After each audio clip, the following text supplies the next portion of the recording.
Good afternoon, everyone, and welcome to our virtual awards banquet for the 17th Judicial District's National Crime Victims Awareness Week. It's a pleasure to be with you. My name is Brian Mason. I'm the new district attorney here in the 17th Judicial District, and I'm so proud to be hosting this event with my wonderful team and to get to recognize some really phenomenal folks who have done outstanding work over the years serving victims in our community. This banquet every year is one of my favorite events of the year, and I regret that we can't be in person, but I'm so glad that we can do this virtually to still recognize the work of so many of our colleagues across the 17th Judicial District and across the state, and to honor victims of crime, which is why we're all here. I would like to just take a moment to acknowledge and thank the members of our Vail board and the CVC board, as well as all of our elected officials who may be here. I have to just tell you, this platform that we're using doesn't allow me to see you, so I can't introduce you and can't give you all the recognition that you so richly deserve. But thank you to everyone who is here, and a particular thanks to our elected officials who support the work that we do each and every day.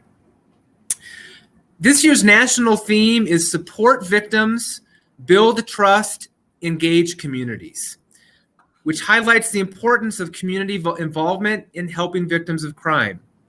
Our ultimate aims to support victims of crime and protect our communities are not done alone. We achieve these ends only by working together. And with that, I'm honored to make my first introduction today of Chief Judge Don Quick. Chief Judge Quick is the new Chief Judge here in the 17th Judicial District with a long history of helping victims and serving victims. And I will say just quickly as a programmatic note, I'm the only live speaker you're going to hear tonight. Everybody else we have taped in advance so that this technology would go smoothly, and we're going to do our best. And this is the first one, so it's now my honor to introduce Chief Judge Don Quick.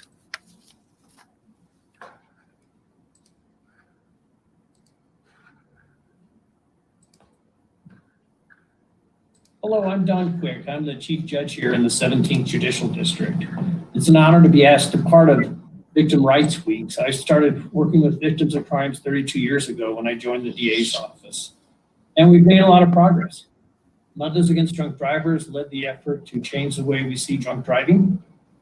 And also domestic violence prosecutions changed when I joined the DA's office. It's no longer considered a family matter, but it's rightfully considered a crime and a violent crime. And we've changed how we did that with fast track prosecution of domestic violence, better victim services, both on the front end and the back end. So in those 30 years, I've seen a lot of progress, but we still have a lot of ways to go. It's obviously very difficult, very hard, not just on victims, but on their families to be re-traumatized when they go through the justice system again, and we need to do a better job. I'd also like to thank all the folks that worked with the victims over the last year and have been doing it, a lot of you, for many, many years. We would be lost without you, and I know it's a sacrifice you make working on this difficult subject every day, but you don't have to ask yourself if it matters. It does. So thank you for everything you do.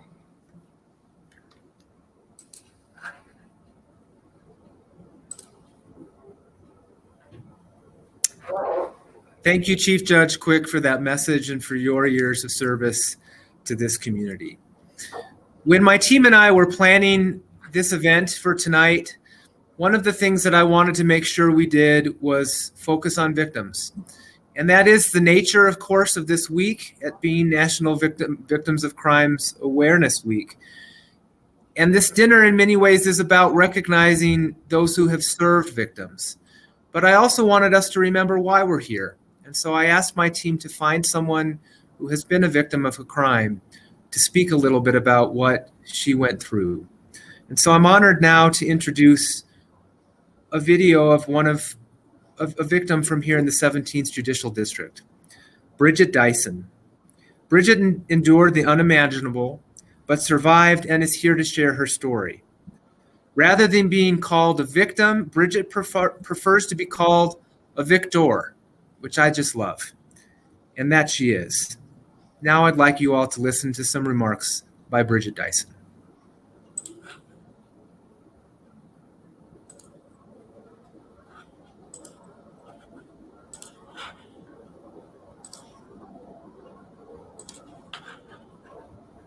I would like to congratulate all the recipients of the award today or this evening, and hello to all that are attending the ceremony.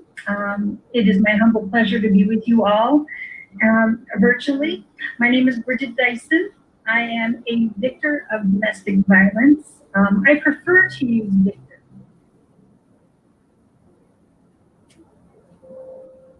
I didn't know that he had done that until after, because had it gone to court, they didn't want to trigger anything that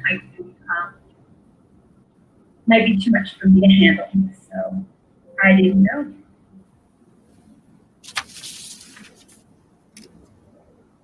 I parked in the exact same parking spot for a year and a half because the victor in me, I was winning. I was underestimated. So I'm not going to take this. This is not a horrible nightmare I'm going to relive every single day.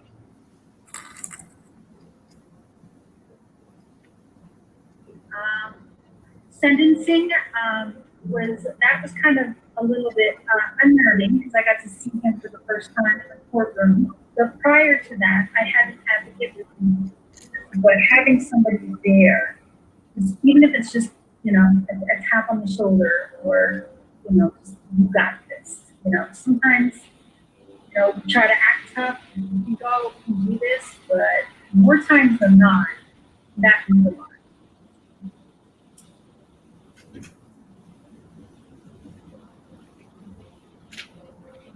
I don't know, everybody that I've interacted with, the sheriff's department, has both personally and professionally, they've always been gracious and very, very funny. Because humor fixes a lot of things, either filtered or not filtered.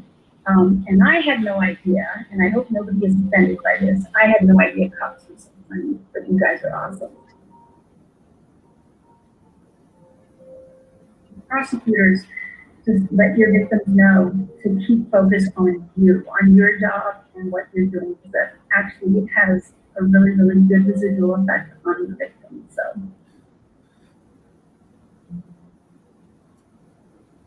the best thing I've ever heard an advocate say, what can we do to keep you safe?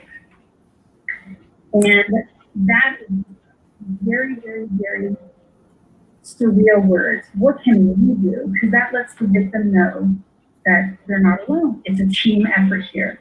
There's somebody there in their corner.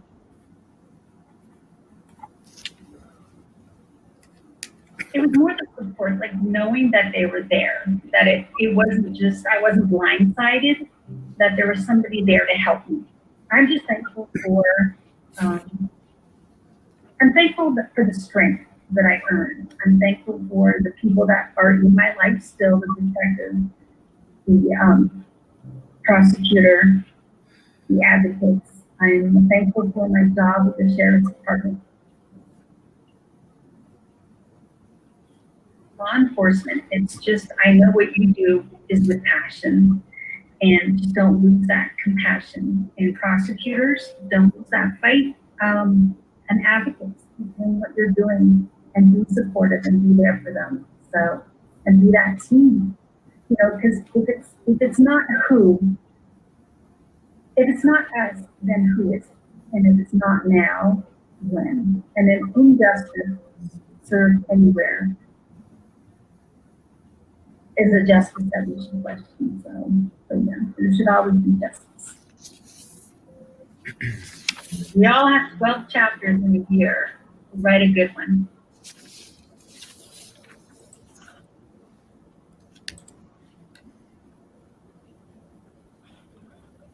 Thank you so much, Bridget, for telling us your story.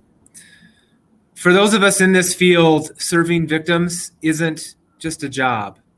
It's a calling.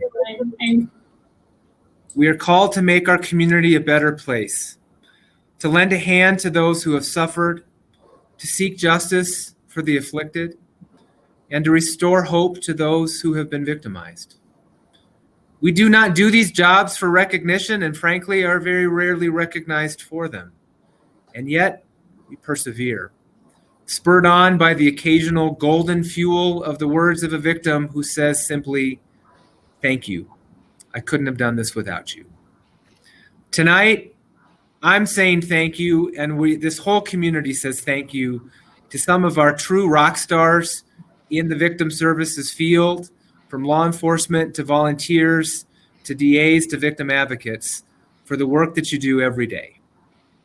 And I'm sorry that we can't do this in person, that you can't see these awards. Typically, when we hand out these awards, the awardee doesn't know that he or she is going to get it. But for tonight's ceremony, I got to call them ahead of time, and everyone was so excited. And it really is an honor to be your DA and to get to present these tonight.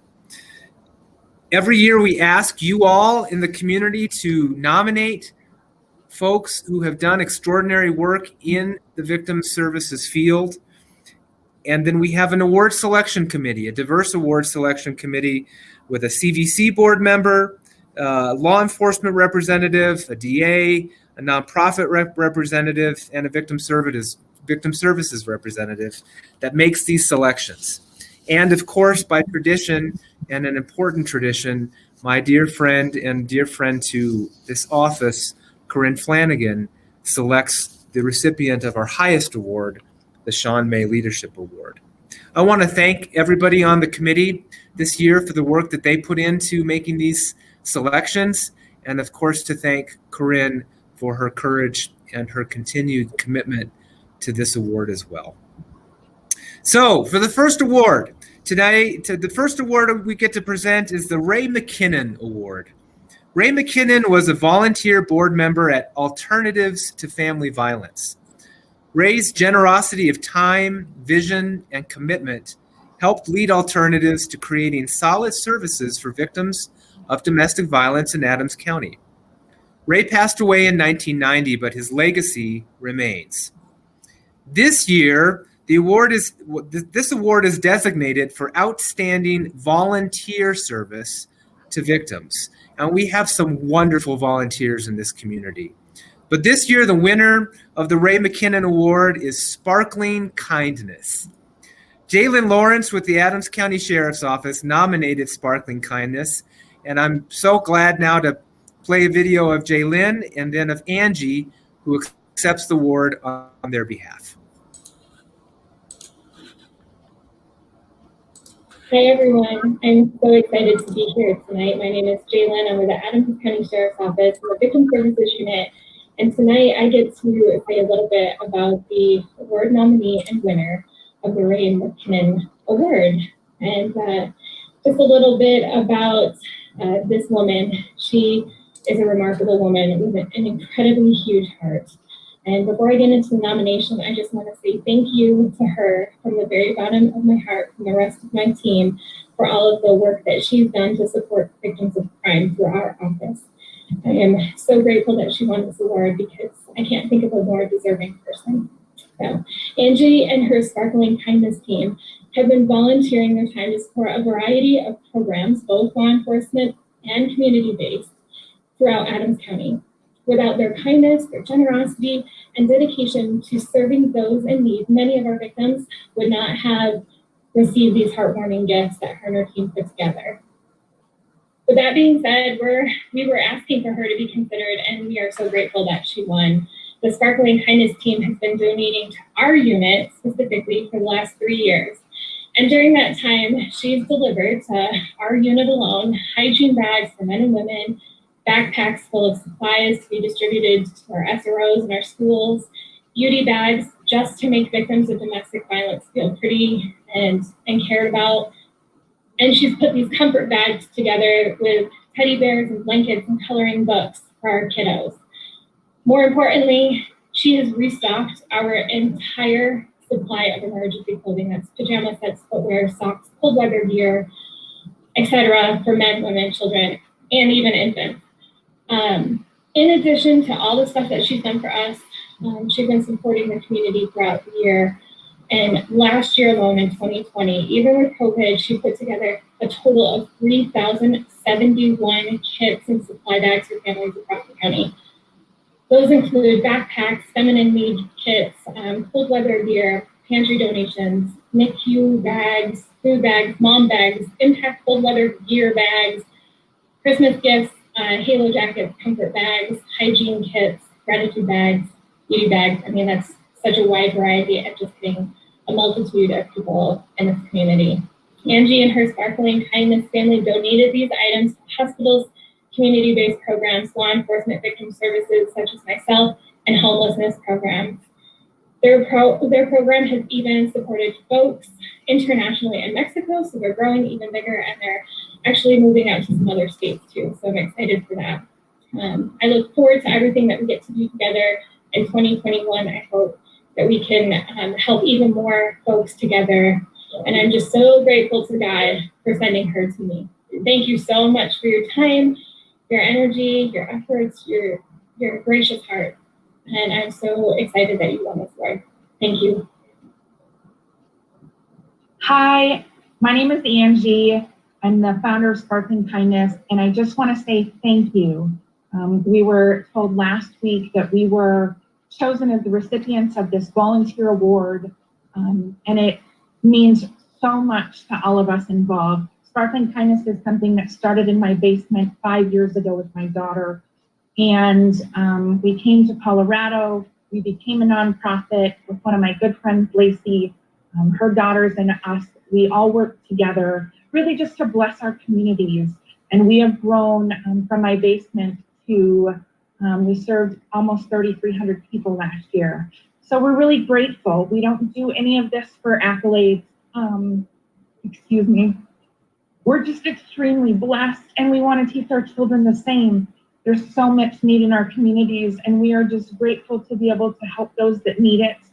And without the support of the communities, local businesses, our friends and family, our spouses, we would not be where we are today. But most of all, we are thankful for the support from God up above.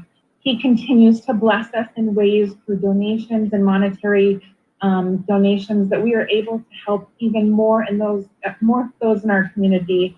And we are just really excited to see the growth and to be able to help so many others. So thank you. Thank you to our spouses, to all of the people who put hands in at this completely volunteer run nonprofit, and to all of the girls, Lacey, Tammy, Heidi, Becky, Teresa, and all of your families. And we just appreciate you, and we appreciate all of our communities, and we appreciate God and all of the blessings He has given us. So thank you for this very amazing honor.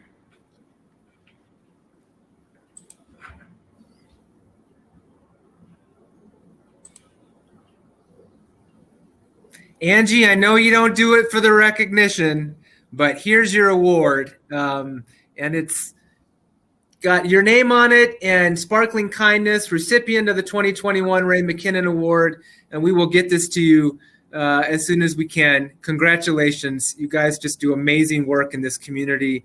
And it just speaks volumes to what volunteers can do to make a significant difference for victims of crime. The next award is the Dale McLaughlin Award. Sergeant Dale Mac McLaughlin was a 20-year veteran of the Adams County Sheriff's Office.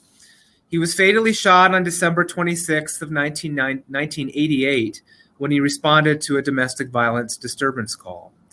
Mac was a tough street cop who was respected for his dedication to his work and for his compassion.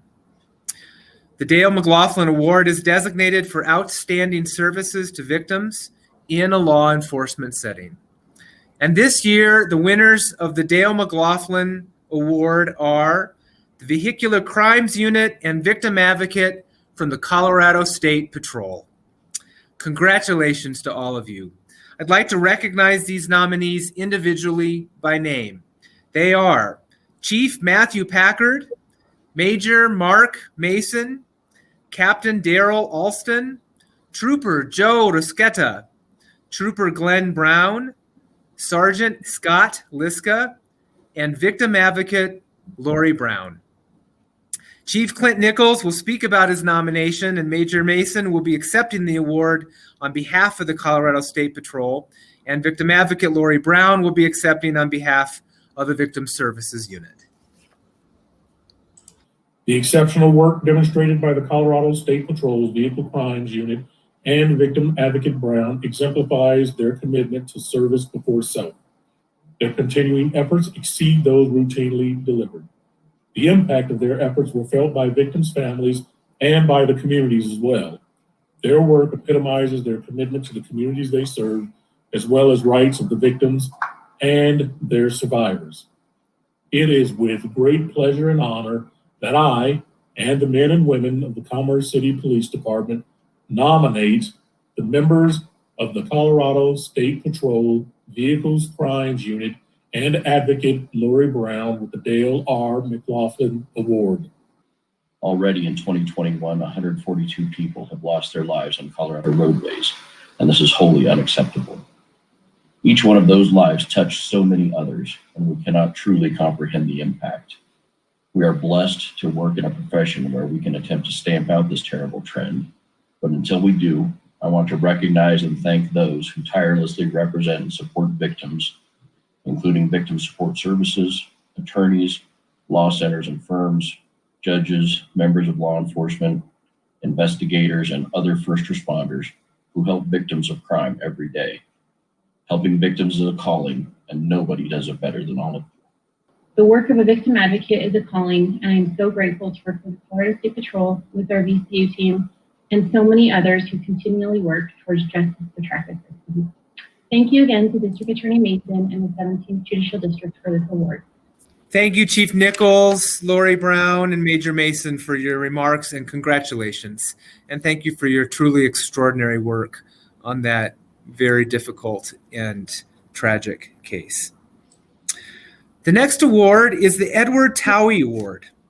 Edward B. Tawi III was a Deputy District Attorney with the 17th Judicial District Attorney's Office, and he was a dedicated prosecutor. His prosecution of a particular criminal case back in 1992 led to the passage of a law that implemented measures to protect at-risk adults in nursing homes by guaranteeing a standard of care. Ed's greatest legacy was in the way that he was always present in the moment, giving his time to listen and laugh with others, sharing sage advice, and offering comedic relief.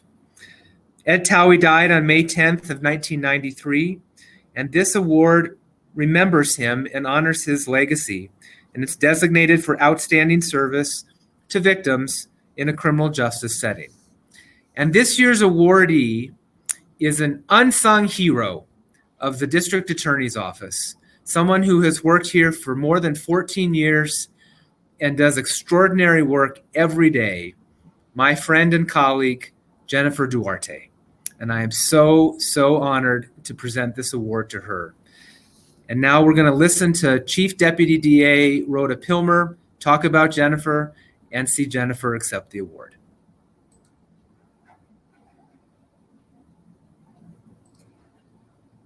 Hi, everyone. It is with great honor and privilege that I get to nominate Jennifer Duarte for the Edward Tawi Award. She truly embodies what that award focuses on because she has provided outstanding services to the victims of the 17th Judicial for her entire career here. She is the first person in our intake unit and in our office often to touch these cases and review them to make really difficult decisions. On the forefront of her mind always is the victims of the crimes and if we can move forward. And it doesn't matter if it's a crime of identity theft, of homicide, of sexual assault, she treats everyone with the dignity and respect that they deserve. She is so thorough in her analysis of every case that we are so grateful to have her here on our team. Most recently, she has worked tirelessly with the Westminster Police Department in reviewing search warrants and other documents to try to aid them in apprehending the domestic violence offender who is still at large. Over the last few years, she has been an active participant in our sexual assault roundtables and making, again, sure that the focus is on the victim and not on the offender. We are so lucky again to have her here on our team, and she really is so passionate about the work that she does. Thank you so much, Jennifer, for all your work. We are so grateful to have you here. All the victims of the 17th Judicial in our office are forever indebted to you for the work that you do here. So again, thank you so much, and we're so proud of you for your work. I'm truly honored to be recognized today. I care deeply about the victims we serve and the community we're charged with protecting. It's ever present in my mind that we're here to serve. It's a privilege to work in this capacity and a tremendous responsibility, one that I do not take lightly. Selecting me for this award highlights the fact there are many people in the process who are all working together toward achieving justice for victims of crime. I work on cases for just a brief time, but in that time I take to heart that my job is part of a bigger picture. It truly takes a team that I am honored to be part of and proud to represent here today.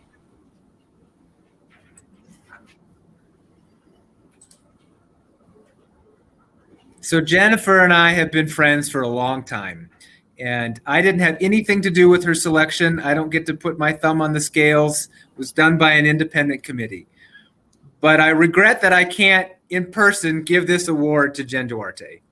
Because I know, one, she's so humble, she'd be terribly embarrassed by it. But I also would just love to sing her praises a little bit more. Jen, you do so much work for our office. Thank you. Here's your award. We'll get it to you, I promise. The next award is the Thomas E. Greene Award. Thomas Eddie Greene was a retired Westminster banker whose paralysis did not stop him from leading an active life dedicated to helping others. Mr. Greene served as the first chairperson of the 17th Judicial District's Vail Board from 1982 through 1988. He also served on the Craig Hospital Foundation Board. Mr. Greene died after a long battle with cancer in 1990 at the age of 65. The Thomas Greene Award is designated for outstanding service to victims in a nonprofit-based setting. And today, we present this award to Soma Mendoza Rios with the Justice and Mercy Legal Aid Center. Sulma was nominated by Steve Thompson. Let's listen as Steve describes Sulma's nomination and watch as Sulma accepts the award.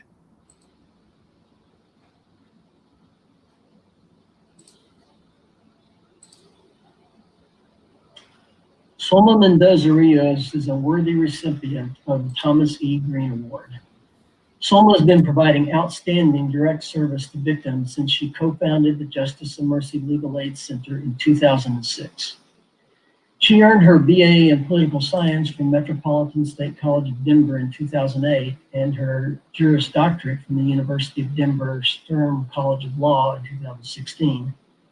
During law school, Soma was the evening representative for the Immigrant Refugee Asylum Coalition and the Spanish-Speaking Lawyers Committee. Soma has always had a desire to help people who are struggling with poverty and abuse. During law school, she began forming a focus working with immigrant children and immigrant victims. She was herself born in Ciudad Juarez, Chihuahua, Mexico. Having come to this country at a young age, Soma experienced many immigrant struggles. Relating to the immigrant community is not something that she needed to be taught, she lived it. Soma constantly demonstrates her commitment to the needs and rights of survivors by diligently advocating for immigrant and non-immigrant survivors daily through her legal expertise and her compassionate character. She provides direct, full representation to 17th Judicial District victims who are eligible for immigrant relief based on their victimization. She uses her own experiences to provide exceptional direct services to her clients. Soma also uses her position as an attorney to promote and increase awareness of injustices that victims face and to instruct people on victims' rights. Regularly, she teaches on the intricacies of domestic violence and victimization. She is a role model for our staff, other attorneys, victim advocates, and the entire community. Through law school and now through various training and personal professional growth opportunities, Soma pursues avenues to grow her knowledge of the needs and rights of survivors. During COVID, she has gone over and above the call of duty to learn how the pandemic directly impacts victims and how our legal services can best help victims during this difficult time. Soma is the youngest of 7 children. She lives in Aurora along with her husband and son. And those of you who know her will agree that to know Soma is to love her. She is truly a bright light in the field of victim services and in the world. Congratulations, Soma. We love you.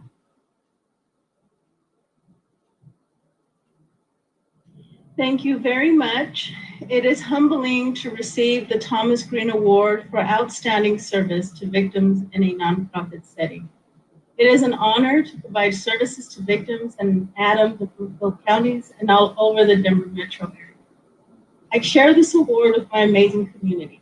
I would not be able to do this incredible work without all of my coworkers at JAMLAC, my family, my parents, my supportive husband, and my incredible son. To all of my clients that I have served over the years, thank you for trusting me to walk beside you on your journey. Thank you very much. Congratulations, Sulma. I'm so sorry that I can't give you a big hug right now and present this to you, but you are doing extraordinary work, and we're all so impressed and so grateful. Congratulations. The next award today is the Gail Voiles Award. Gail Voiles began with the Adams County Sheriff's Office as a deputy in 1977, moving up through the ranks as a detective and ending her career as a lieutenant. Gail's contributions to the citizens and victims of Adams County ranged from being one of the first detectives in our judicial district dedicated to investigating crimes against children, survivors of sexual assault, and victims of elder abuse. Her vision and persistence led to the creation of the first law enforcement-based victim advocate program in 1986. If anybody deserved to have an award named after them, it was Gail Voiles. Gail's lasting legacy was her unwavering focus on ensuring that all victims of crime in her community received the services they deserved. The Gail Voiles Award is designated for outstanding direct victim services by a provider or program, and it is a true honor for me to announce that this year's Gail Voiles Award goes to the Brighton and Commerce City Victim Services Unit. Chief Paul Southard will speak on this nomination, and Shasta Baca will accept the award on behalf of Brighton and the Commerce City's Victim Services Unit. Congratulations. Hello, everyone. My name is Chief Paul Southard of the Brighton Police Department. On behalf of Chief Clint Nichols of the Commerce City Police Department, Victim Services Manager Kim Messina, and myself, I'm thrilled to announce the winner of the Gail Voiles Award for Excellence in Victim Services, Brighton Commerce City Victim Services Unit.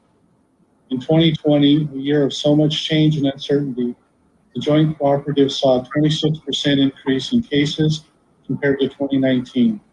Staff quickly pivoted their response overnight to ensure the rights and services to victims were provided seamlessly. Victims faced challenges and barriers in a way that we had not experienced before, adding to the complex needs of providing impactful services. Staff and volunteer victim advocates continued to provide emergency crisis services over the phone in lieu of on-scene response. Staff would respond out to the scene when the phone response did not adequately meet the victim's immediate needs. Communications across all disciplines became critical. Victims who didn't have phones began using officers' phones on scene for immediate intervention. Meanwhile, advocates would get a phone to them right away, which meant responding out in the safest way. This sometimes meant leaving the phone on the front porch, ringing the doorbell and waving from a distance. Staff and volunteers were concerned for not only their own safety, but the safety of their families, yet continued to serve in a timely, compassionate, and professional manner as they met victim needs, one victim at a time. Through all this, the Commerce City Police Department suffered a tremendous loss with the line of duty death of Commerce City Detective Kurt Holland. As staff and advocates grieved, advocates leaned on the incredible victim services agencies of the 17th Judicial District to assist with the immediate department call-outs, allowing staff to take a moment to begin to grieve and celebrate Detective Collins' life. However, advocates quickly returned their focus to prioritize the needs of victims of crime in our community. To sum it up, I'd have to use the following words to describe the unit's accomplishments: bravery, strength, compassion, authenticity, and lastly, tenacity. The Brighton Commerce City Victim Services Unit, congratulations on this award.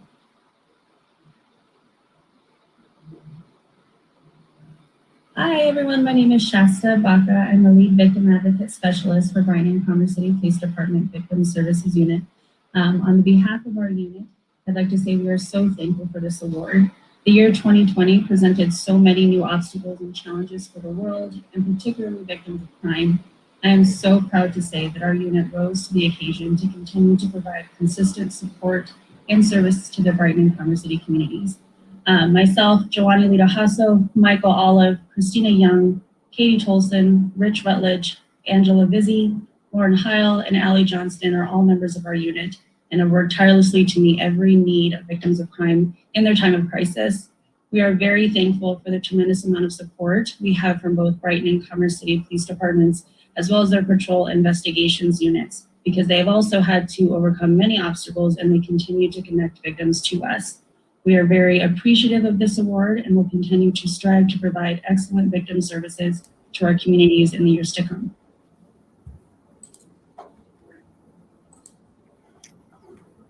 Thank you, Chief Southard and Shasta, for those remarks, and congratulations to this terrific unit. And thank you for all of the work that you all do. Our final award for this afternoon is the Sean May Leadership Award. This is the highest award that we give in the 17th Judicial District, and it's a particularly important and emotional one for me. Sean May was a friend and colleague of mine and of many of us who was murdered in 2008, and I desperately wish that this award didn't exist.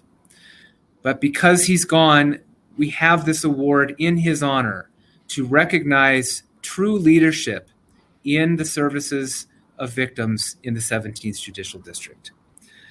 Corinne Flanagan, Sean's widow, has been courageous since he died and has stayed involved and active and committed to this award, and she selects the recipient every year. Now let's hear from Corinne to talk a little bit about this award.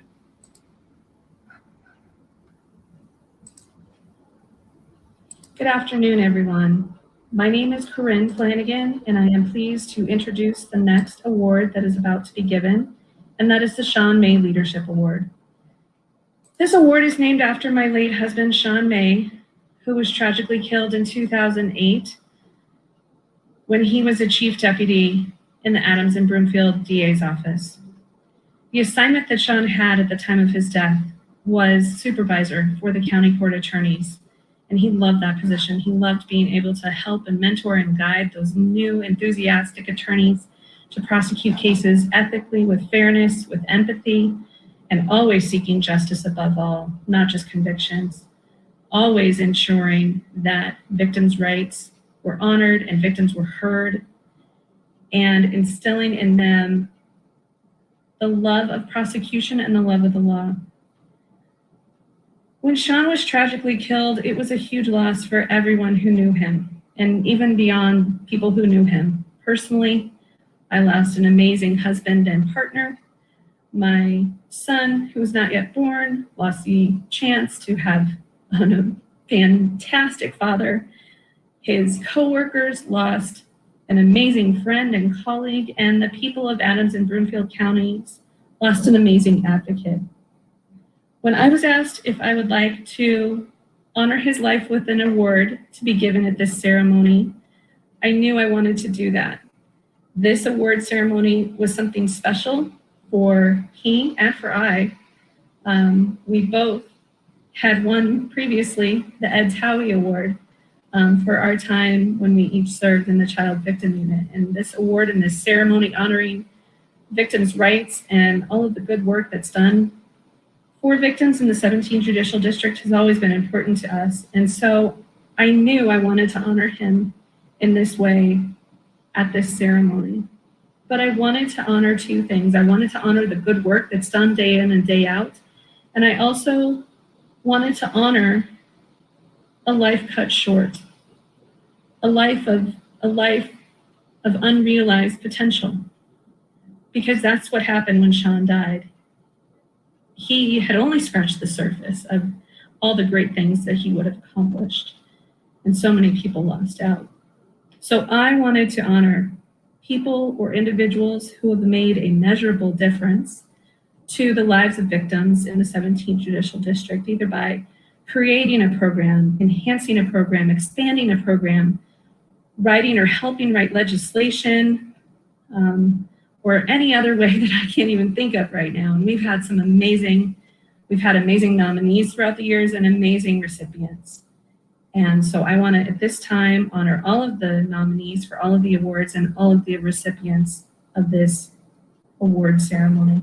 Thank you so much.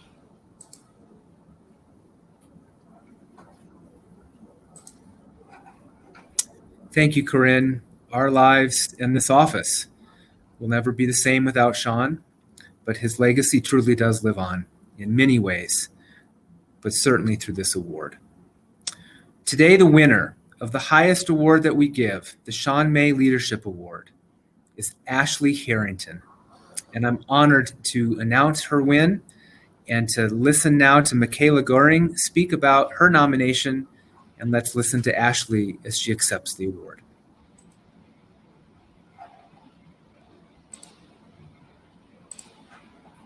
Hi, my name is Michaela Goring, and I'm the Executive Director of the Rocky Mountain Immigrant Advocacy Network, also known as Remain. It is my honor and privilege to work beside Ashley Harrington, and I am beyond thrilled that she is a recipient of this year's Sean May Leadership Award. Ashley decided to go to law school after working as a victim advocate for several years. She now uses her law degree to protect these same survivors of crime. Ashley has dedicated the entirety of her professional life, at times at great personal cost, to fighting for justice for immigrant victims of crime. During the last 7 years that Ashley has worked at Remain, she has been a tireless and steadfast champion for advancing the rights of immigrant children and families who have been victims of crime. Remain is a nonprofit organization that provides free, life-changing immigration legal services to individuals, children, and families throughout Colorado, including those who are in civil immigration detention. Without this representation, individuals, including children, are forced to navigate a complex legal system entirely on their own. The vast majority of Remain's child clients have suffered child abuse, sexual assault, domestic violence, human trafficking, and other violent crimes. As the managing attorney for Remain's children's program, Ashley leads a team of 12 attorneys, paralegals, and advocates who work to ensure that children and families in immigration proceedings in Colorado have access to expert and free legal representation in their immigration cases. In addition to this extensive direct services work, Ashley also has played a key leadership role in passing legislation in Colorado to protect immigrant children who have been abused, abandoned, and neglected. In 2019, Governor Polis signed into law Colorado House Bill 19-1042, an extension of court jurisdiction for vulnerable youth, creating vital protections and opportunities for immigrant kids in Colorado. This year, Ashley is a leader in the currently introduced legislation to protect immigrant crime victims who are eligible for U visas. The U visa certification requirements bill would create a statewide system for U visa certification requests for victims of serious crimes in Colorado. This will enhance protections for immigrant crime victims in the state and increase access to immigration relief. Together, these two bills either have had or will have a profound impact for thousands of victims in Colorado in the years to come. Remain, the 17th Judicial District, and Colorado are incredibly lucky to have a nationally recognized expert in children's immigration law and the protection for immigrant crime victims in our backyard. Last but not least, in addition to handling her own extensive caseload and securing lawful protection for hundreds of crime victims in Colorado, Ashley has been an instrumental mentor and teacher for the staff attorneys and paralegals she supervises, the law students she trains and supports, and the pro bono attorneys who frequently rely on her expertise when navigating this incredibly complicated and high-stakes field of law. I am forever impressed by Ashley's dedication to justice, her extreme empathy and compassion for the families and children she serves, her ability to lead legislation that has far-reaching impacts throughout Colorado and beyond, and her mentorship to hundreds of pro bono attorneys and aspiring law students. Congratulations, Ashley. Good afternoon. It's such an honor to be with you all and to be accepting this truly meaningful award. I want to express my sincere gratitude first to Michaela and Malcolm for nominating me for this honor, to District Attorney Mason and everyone on his team, and most of all to Judge Flanagan for selecting me to receive this honor in Sean's memory. Working as a victim advocate, I witnessed the many barriers that undocumented, non-English speaking victims face in accessing justice, safety, and protection for themselves and their children. Although as the child of attorneys, I swore I would never become an attorney, I went to law school because I wanted to gain more advocacy tools to use to support immigrant victims of crime.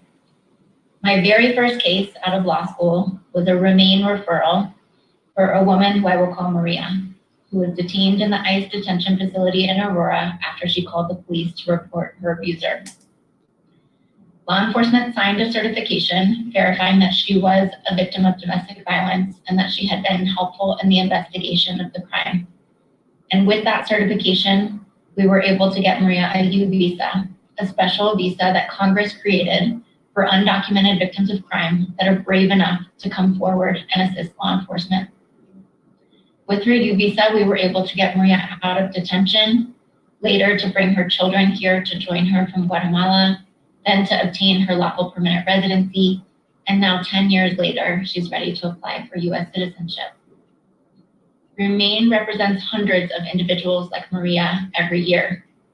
Children and families who have no right to court-appointed counsel in immigration proceedings and are forced to defend themselves alone against deportation if they can't afford counsel. We've been lucky enough to obtain the certification from many agencies, like several in the 17th Judicial District, that recognize the purpose of the U visa as a tool to help law enforcement to gain the trust of immigrant survivors of crime that are terrified to come forward. But unfortunately, there are still some law enforcement agencies in our state that have unfair, inconsistent, and sometimes discriminatory policies when it comes to U visa certification requests. Frustrated by this unfair and arbitrary system impacting crime victims across our state, Remain came together last year with partner organizations and legislators to try to solve this. I am so excited to share with you that as of this week, House Bill 21-1060 regarding U visa certification requirements has passed both the House and the Senate and is on its way to the governor's desk. This important legislation will ensure that more victims have access to safety, to legal status, to permanency and protection in Colorado. I am so grateful to get to work alongside advocates like all of you and like all of my colleagues at Remain. But most of all, I am deeply grateful for the opportunity to work with immigrant survivors of crime. Every day they teach me what it means to be brave, to be resilient, to be strong, and to be hopeful even through the darkest of times. Sorry. I humbly accept this award on their behalf and thank you so much.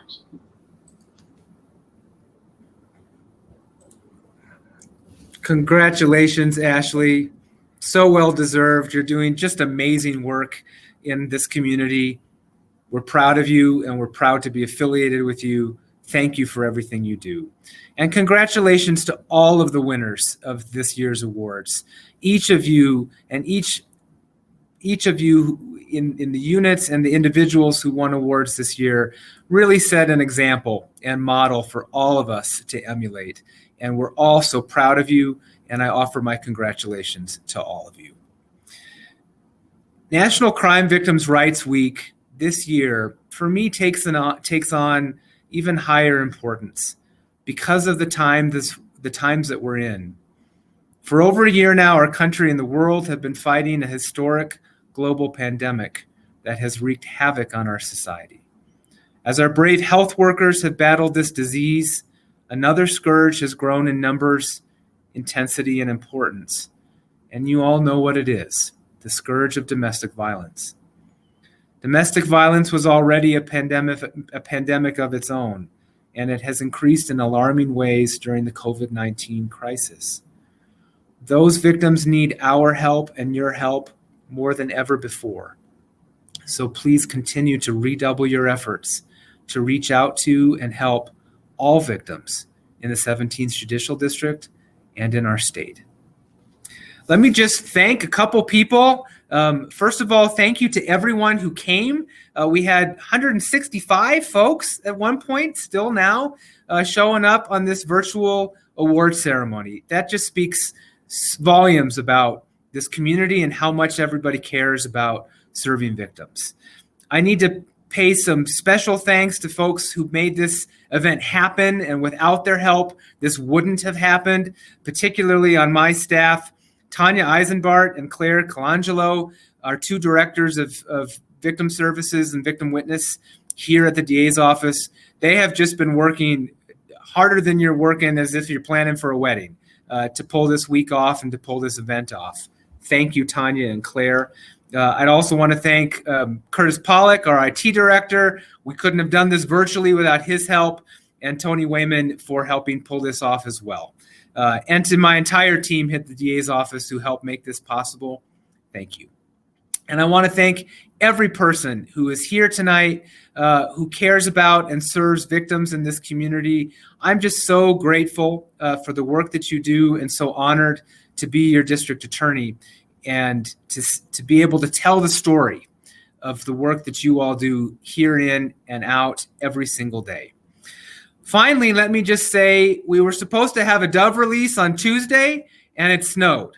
And apparently doves don't like to fly in snow, so we rescheduled it. And honestly, I'm kind of happy we rescheduled it because now we get to end this week tomorrow with a dove release here at the district attorney's office outside, and we're going to be doing it in person. So if you're free tomorrow at 1:30, we'd love to have folks come to the DA's office courtyard and watch and recognize victims as we release 10 doves into the air in honor of Victims' Rights Week. With that, I will conclude with another thank you to all of you for the work that you do, and thank you for being here today.